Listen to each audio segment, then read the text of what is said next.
অনেক দিন আগের কথা, যখন মানুষের কাছে গাড়ি মেশিন কিছু ছিল না।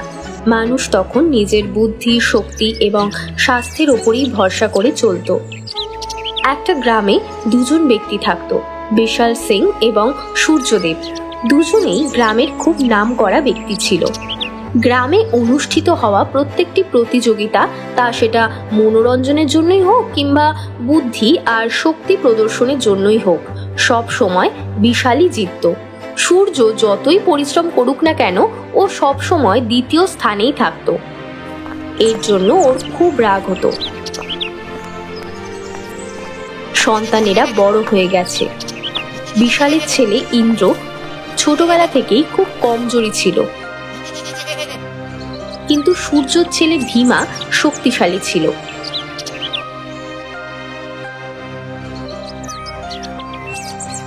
কপালে এমন একটা ছেলে জুটলো, আমার পুরো নাম খারাপ করে দিল। বাবা, আমি তো কিছু করিনি। তুমি কেন ওকে কথা শোনাও সব সময়? ও তোমার মতো শক্তিশালী না, এতে ওর দোষটা কোথায়? ওর দোষ একটাই যে ও আমার ছেলে। যদি অন্য কারোর ঘরে জন্ম নিত তাহলে লোক আমাকে নিয়ে ঠাট্টা করতো না। ভগবানই জানে আমি কোন কর্মের ফল ভোগ করছি।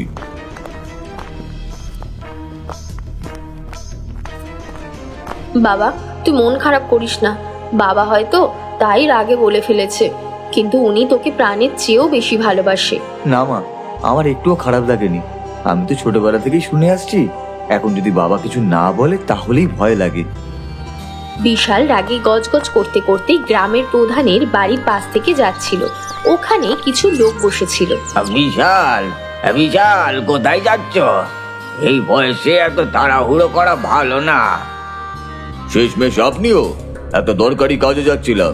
ওটাই তো বলছিলাম যে এখন তো একটু আরাম করো। এখন যদি ভালো করে না বাঁচো তাহলে আর কবে বাঁচবে?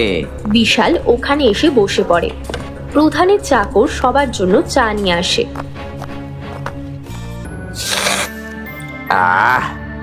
আরে বিশাল, এইবার গ্রামের প্রতিযোগিতার মুখ্য অতিথি থাকবে তুমি। তুমি কে হারলো আর কে জিতলো সেই বিচার করবে। আমি? হ্যাঁ, তুমি। এই গ্রামের লোক তোমাকে খুব ভালোবাসে, আর এই কাজের জন্য তোমার থেকে যোগ্য লোক এই পুরো গ্রামে আর নেই। শুনে বিশাল খুব খুশি হয় আর ঘাড় নাড়িয়ে সম্মতি জানায়। তখনই ওখানে সূর্য তার ছেলে ভীমার সাথে আসে। ভীমা, যা কি সবার পা ছুঁয়ে আশীর্বাদ নিয়ে নে। সবাই ভীমাকে আশীর্বাদ করে। শুনছি নাকি এইবারের প্রতিযোগিতার বিচার বিশাল করবে। হ্যাঁ, তোমার কোনো আপত্তি আছে নাকি? না না, আমার কোনো আপত্তি নেই। আমি জানি ভীমা জিতবে। 3 বছর ধরে ওই জিতছে। ওকে হারানোর মতো কেউ নেই। আমার ছেলে আমার নাম রেখেছে। ও বিশালের ছেলের মতো না। আমার ছেলেকে টেনে একদম কথা বলবে না। ওকে টেনে কথা বলে কি লাভ? মরে যাবে বেচারা কমজোর ছেলে। তুই রাগ করিস না, আমি বুঝি। তোর নাম ডুবিয়ে দিয়েছে ও। এর থেকে তো ছেলে না হলেই ভালো হতো, অন্তত তোর নাম তো থাকতো। দেখ সূর্য, আমার ছেলে যেমন তাতেই আমি খুশি। তুই নিজের কাজ নিজে কর। রেগে গেলি নাকি? আরে রেগে কি হবে? তোর তো বয়সকালে লাঠি ভাঙা। তুই নিজের লাঠি নিজে সামলা। আমার চিন্তা তোকে করতে হবে না। আমার ছেলের কথা যে বলছিস, তুই নিজের অবস্থা দেখেছিস কখনো? আচ্ছা, তাহলে নিয়ে আয় তোর ছেলেকে ময়দানে। ভয় পাচ্ছিস কেন? বিশাল চুপ করে যায়। এলেন আমার প্রতিযোগিতার বিচারক। আগে তোর ছেলেকে তো এইসব শেখা। এইবার নিশ্চয়ই ও অংশগ্রহণ করবে আর জিতবেও। তোর অহংকার আগে আমি ভাঙছি। এবার আমার ছেলেও ভাগ নেবে। প্রধান আর প্রধান মহাশয়, আপনি অন্য কোনো মুখ্য অতিথি দেখে নিন। রাস্তায় যেতে যেতে, বাবা, এইটা তুমি ঠিক করলে না। তুমি জেনে বুঝে বিশাল কাকাকে রাগিয়ে দিলে। তুই সব বুঝে গেছিস তাহলে? হ্যাঁ, তুমি এরকম কেন করলে? কারণ আমি ওর চোখে হেরে যাওয়ার শোক দেখতে চাই। আমার সময় আমি অনেক পরিশ্রম করতাম, কিন্তু সব সময় বিশাল আমার থেকে এগিয়ে থাকতো। এখন আমার ছেলের জন্য হলেও ওকে হারতে দেখলে আমার মন শান্তি হবে। বাবা, সবাই জানে তুমি খুব পরিশ্রমী, এইসব কেন করো তুমি? বাবা, দ্বিতীয় স্থানে থাকার কষ্ট বুঝতে পারবি না। প্রথম স্থান প্রথমই হয়, কান খুলে শুনে রাখ কথাটা। অন্যদিকে বিশাল রাগে বাড়ি ফিরে এসে চুপচাপ বিছানায় শুয়ে পড়ে।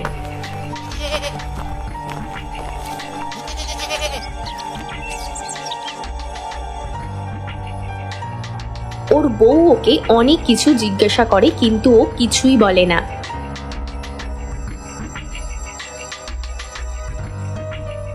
ইন্দ্র কোথায়?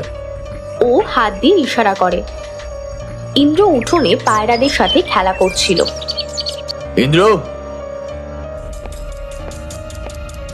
খাবার খেয়ে তাড়াতাড়ি শুয়ে পড়। কিন্তু এখনো তো সূর্যও ডোবেনি। আজকে থেকে ও সূর্য ডোবার আগেই শোবে। দুজনে শুনে রাখো কান খুলে কথাটা। শুনে দুজনেই চুপ হয়ে যায়। ভোরবেলা বিশাল ইন্দ্রকে ঘুম থেকে তোলে। বাবা, এখন তো অন্ধকার। ও উঠে ইন্দ্রকে বাইরে নিয়ে যায়। সূর্যকে উঠতে দেখে ইন্দ্র দুদিকে হাত ছড়িয়ে দেয়। মনে হচ্ছে যেন আমার মধ্যে অনেক শক্তি এসে গেছে। ইন্দ্র, সূর্যের উদয় শরীরে শক্তির সঞ্চার করে। এটা আমাদের প্রত্যেকটা পরিস্থিতিতে মোকাবিলা করার শক্তি যোগায়। হ্যাঁ বাবা। শোন ইন্দ্র, কালকে আমি রাগের মাথায় গ্রামের সবার সামনেই বলে দিয়েছি যে তুই গ্রামের প্রতিযোগিতাতে অংশগ্রহণ করছিস। এখন তোকে তো তোর বাবার সম্মান রাখতেই হবে। বাবা, যখন তুমি সবার সামনে বলেছো তখন আমি নিশ্চয়ই অংশগ্রহণ করব। কিন্তু কিন্তু কি? কিন্তু এটা খুব কঠিন হবে আমার জন্য। আমি জানি তুই জিততে পারবি না, কিন্তু তুই যদি শেষ পর্যন্ত টিকে থাকতে পারিস তাহলেও যথেষ্ট। তুই শুধু চেষ্টা কর আর পরিশ্রম কর। ঠিক আছে বাবা, তুমি যেরকম বলবে আমি সেরকমই করব। বিশাল ইন্দ্রকে সূর্য ওঠার আগেই ঘুম থেকে তুলে দিত। দুদিন পরে ইন্দ্রর শরীর খারাপ হয়ে যায়। তুমি এসব কি করছো? দেখো, ইন্দ্র অসুস্থ হয়ে পড়লো। তুমি তো ভালো মতো জানো যে অতিরিক্ত পরিশ্রম করতে পারে না। ওর সারা শরীর ভেঙে পড়েছে, বেচারা খেতেও পারছে না। চিন্তা করো না, সব ঠিক হয়ে যাবে। প্রথম প্রথম এরকম হয়, তুমি শুধু খাওয়ার দিকে খেয়াল রাখো। বিশাল ইন্দ্রকে দিয়ে দৌড়ানো করায়, দড়িতে লাফ দেওয়ায়, ভারী জিনিস তোলায়, পাহাড়ে ওঠায়। ষাঁড় যখন দৌড়ায় তখন তাকে নিয়ন্ত্রণ করার মতো কঠিন পরিশ্রম করায়, যাতে ও মজবুত হয় এবং শেষ পর্যন্ত প্রতিযোগিতায় টিকে থাকতে পারে। পুরো গ্রামে এই কথা ছড়িয়ে পড়ে যে ইন্দ্র প্রতিযোগিতায় অংশগ্রহণ করছে। সবাই জানতো যে ইন্দ্রের মতো কমজোর ছেলে এই প্রতিযোগিতায় কিছুতেই টিকে থাকতে পারবে না। ভীমার কাছে তো একেবারেই নয়। ভাই, বুঝতে পারছি না যে এই বিশাল কেন নিজের সম্মানকে ধুলোয় মিশাচ্ছে ইন্দ্রকে অংশগ্রহণ করিয়ে। প্রতিযোগিতার একদিন আগে, ইন্দ্র, তুই জেদ কিংবা হার কোনো ব্যাপার না। তুই যে অংশগ্রহণ করছিস সেটাই আমার জন্য যথেষ্ট। বাবা, তুমি সব জেনে শুনে আমার মতো ছেলের জন্য দিনরাত এক করে পরিশ্রম করেছো। আমার জন্য এই প্রতিযোগিতা অন্য কারোর সাথে নয়, নিজের সাথে। আমিও দেখতে চাই যে আমি কি করতে পারি। আমি যথাসাধ্য চেষ্টা করব বাবা, তোমার সম্মান রাখার জন্য। পরের দিন প্রতিযোগিতায় ভীমা সবুজ আর ইন্দ্র হলুদ রঙের ধুতি পরেছিল। চতুর্দিকে অনেক লোক দাঁড়িয়েছিল। প্রতিযোগিতা শুরু হয়।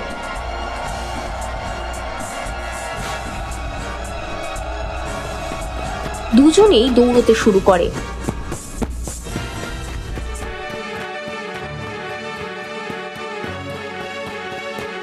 তখনই রাস্তায় অনেক ছাগল রাস্তা আটকে দাঁড়িয়েছিল। ভীমা ওদেরকে সরাতে থাকে, কিন্তু ইন্দ্র ওদেরকে সরানোর বদলে তাদের মধ্যে থেকে বেরিয়ে আসে।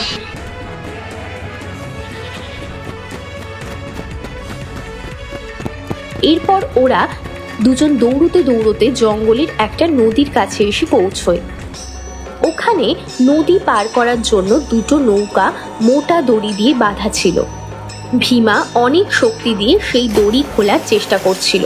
এর মধ্যেই ইন্দ্র নদীতে ঝাঁপ দিয়ে সাঁতার কাটতে শুরু করে। ওকে দেখে ভীমাও তাই করে নদী পার হয়।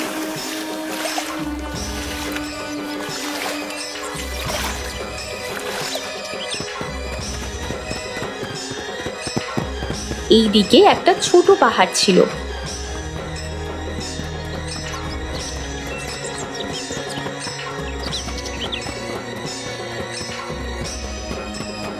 পাহাড়ে ওঠার পরেই দেখতে পেল অনেকগুলো ঘোড়া আবার ওদের রাস্তা আটকে দাঁড়িয়ে আছে। এইবার ভীমা ঘোড়াগুলোকে সরানোর বদলে ওদের মধ্য দিয়ে বেরালো, কিন্তু ইন্দ্র ওখানেই দাঁড়িয়ে দাঁড়িয়ে কিছুক্ষণ ভাবছিল। ভীমা দৌড়তে দৌড়তে আগে বেরিয়ে যায়। ও ভাবে যে ইন্দ্র আর ওকে ধরতে পারবে না, কিন্তু তখনই খুব জোরে দৌড়তে দৌড়তে একটা ঘোড়া ওই দিকেই আসে আর ওর থেকে অনেক আগে এগিয়ে যায়। ইন্দ্র ওই ঘোড়াতে করেই আসছিল। ও জিতে যায়। কখনো ভাবতেই পারিনি যে ইন্দ্র এত বুদ্ধিমান। বিশালের এলে মাঠে মানতে হবে, পিতলকেও সোনা বানিয়ে দিল। ইন্দ্র বিশালের পা ছুঁয়ে প্রণাম করে। বিশাল ওকে তুলে জড়িয়ে ধরে। ওর চোখে জল এসে যায়। বাবা, তুমি কাঁদছো কেন? বাবা, এটা তো আনন্দের কান্না। আজ তুই আমার ভুল ভেঙে দিয়েছিস, আমার মাথা উঁচু করেছিস।